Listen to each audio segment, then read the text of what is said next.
Here in the East, the opioid epidemic is especially a concern. 2 areas in the East rank among the highest in the nation for opioid abuse. This includes Onslow County. Right now, opioid use is straining county resources. WNCT's Elizabeth Tu joins us in studio with more about their community in crisis. Elizabeth.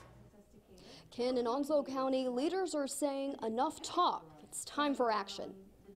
It doesn't look like much now, but this building is the hope of a brighter future in Onslow County.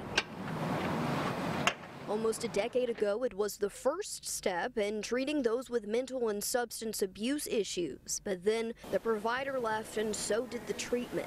I couldn't believe this building was standing and not being utilized, and it's county property. County Commissioner Robin Knapp says that was his first thought when he learned the building was available for, at the time, what was only a grand dream, a crisis center for those struggling with substance abuse issues in the county, which ranks 12th in the nation for opioid abuse. So in 22 years, you see a lot of things. You see a lot of things in this county. Knapp is a former narcotics officer. You see the escalation of narcotics use, whether it be crack cocaine, MDMA, heroin. And he recognized the need for local treatment, so the Board of Commissioners created the Onslow Carteret Oversight Committee, a joint task force in January 2017 with one goal in mind. There was a lot of talking and an agreement that we needed to do something. We need to find the money. We need to find a facility. But we already had a facility, so why don't we utilize that facility instead of it just sitting there? It's a welcome solution for law enforcement in the county, which faced a strain on its resources because of the gap in treatment. Mileage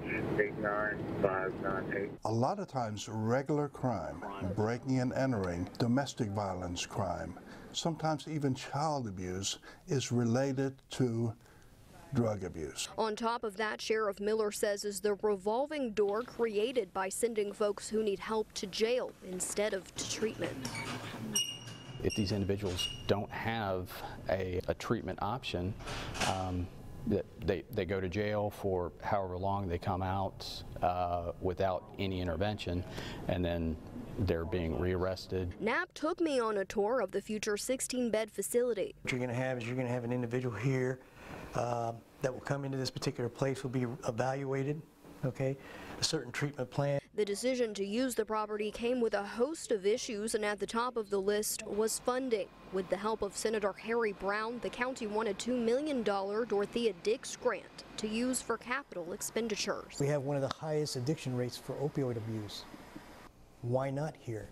But the facility is only one of the first steps for combating the epidemic. Patients will be treated for around a week and need to be transferred to a long-term facility to continue detoxing. This is a long-term commitment. We're talking decades. As part of that commitment, the county filed a lawsuit against drug manufacturers in December 2017.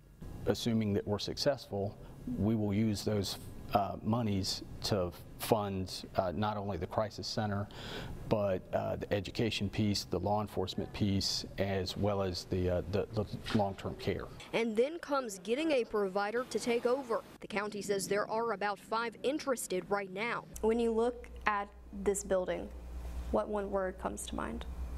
Hope. It represents hope to me. This building represents hope. It represents hope for the citizens, but it should also be a sounding board too, so that everybody can understand that, hey, your government is listening, okay? Your government is trying to take action. The facility is scheduled to open in August of 2018, which for the county couldn't come soon enough. Now